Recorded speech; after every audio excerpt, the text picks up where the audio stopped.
अध्याय फर्स्ट वास्तविक संख्या। सही विकल्प चुनिए। 96 और 404 का HCF क्या होगा?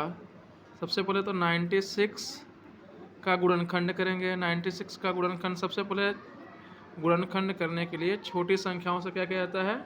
डिवाइड किया जाता है। तो सबसे पहले सबसे छोटी संख्या क्या होती है? 2। तो 2 से डिवाइड करेंगे। 2 4 जा 8 और 1 बचा 16 हो गया। 2 8 जा 16, 2 दूनी 4 और 2 चौका 8। फिर 2 1 कम 2, 2 दूनी 4, 2 छक्का 12 और 2 3 6 और 3 1 कम 3।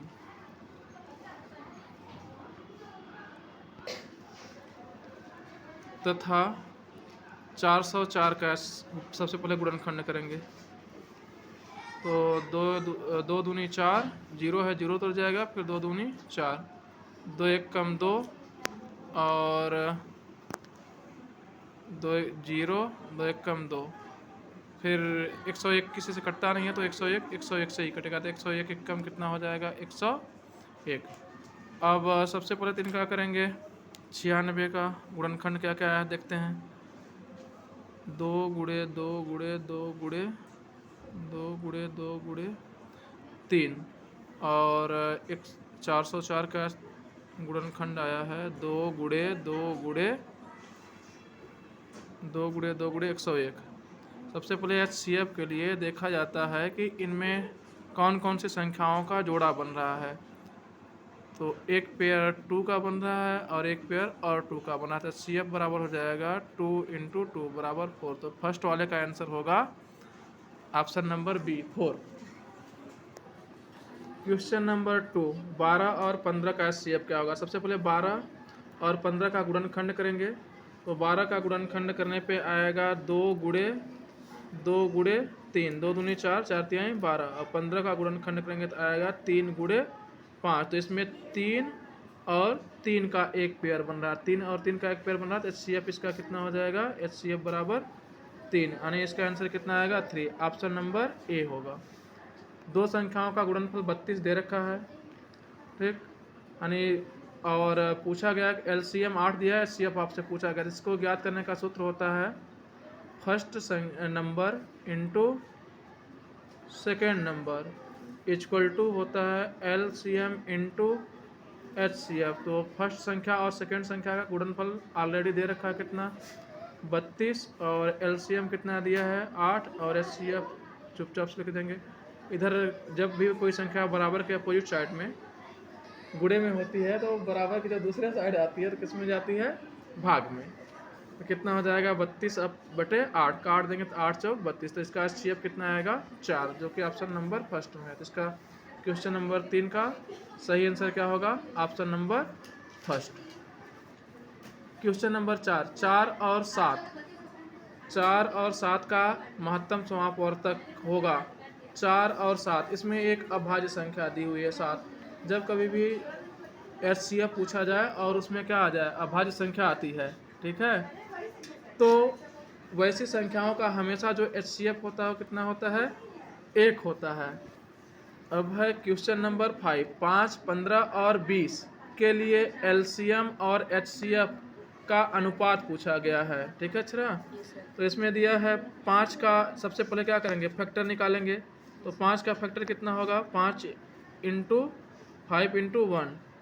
राइट टोमेटो है।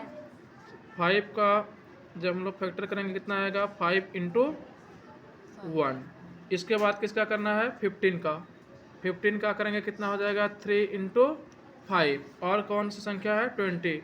20 का करेंगे कितना हो जाएगा? 2 × 2 × 5, 2 दूनी 4, 4 पंचे 20। अब इनमें आपको देखना है HCF ज्ञात करने के लिए कि तीनों में कौन सी संख्या कॉमन मिल रही है। तो क्या कॉमन मिल रहा है? इसमें 5 है, इसमें भी 5 है, इसमें भी 5 है। तो HCF इसका कितना होगा?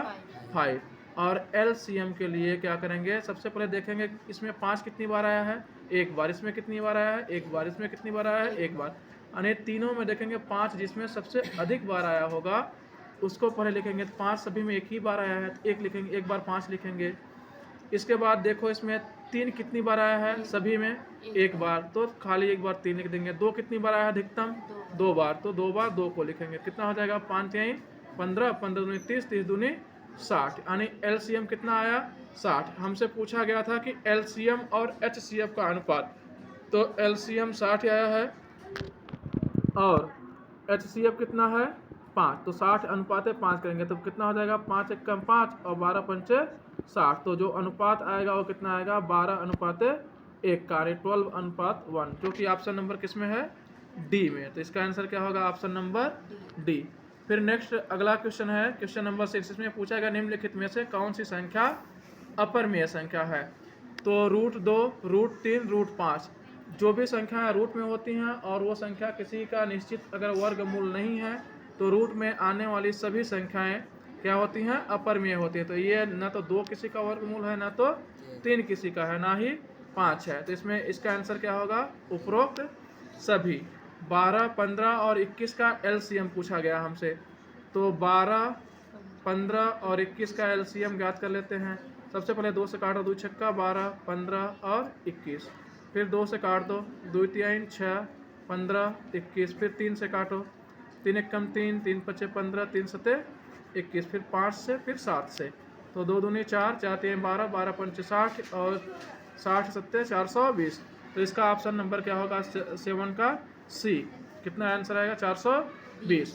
यदि दो संख्याओं का गुणनफल कितना है? 135 और उनका एचसीएफ 3 हो और एलसीएम कितना है?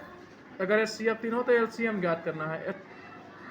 इसके लिए सूत्र होता है सबसे पहला कि फर्स्ट संख्या इंटू सेकेंड संख्या बराबर एलसीएम इंटू एचसीएफ। तो पहली संख्या और दूसरी संख्या का गुणनफल कितना दे रखा है? 35 दे रखा है, तो कितना हो जाएगा? 35 = 1, 35 = एचसीएफ कितना है?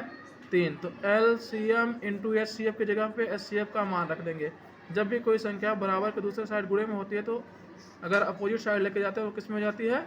भाग में हो जाती है। तो एलसीएम = कितना हो जाएगा? 135/3। 3 से काटेंगे कितना आएगा? 312 और 3 पचे 15, 45 से कट जाएगा। तो इसका आंसर कितना होगा? 45, यानी इसका एलसीएम कितना आएगा? 45, ऑप्शन नंबर ए। अब है क्वेश्चन नंबर 9। 17, 23 और 28 का एचसीएफ क्या होगा? जैसा कि पता है कि जब भी क्या हो जाए, बीच में कोई भी अभाज्य संख्या आ जाती है, तो जब अभाज्य संख्याएं आती है तो उनका एचसीएफ कितना होता है? 1 होता है। तो 17 और 23 का गुणनखंड करेंगे, कितना हो जाए? 17 का 17 गुणे 1, 23 का कितना होगा? 23 गुणे 1, 28 का कितना होगा? 2 गुणे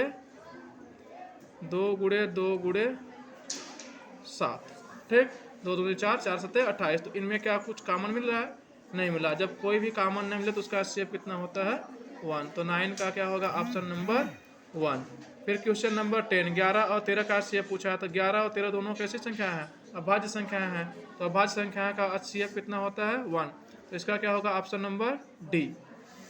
8, 9 और 25 का एलसीएम पूछा गया। तो 8, 9, 25 का सबसे पहले 8 का क्या करेंगे? गुणनखंड करेंगे। 8 का गुणनखंड कीजिए।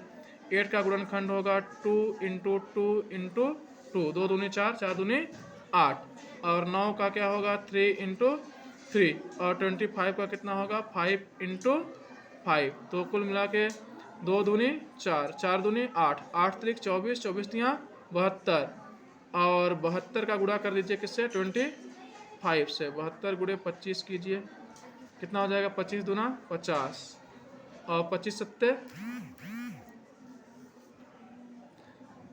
175, 175 और 5 कितना हो जाएगा? 180।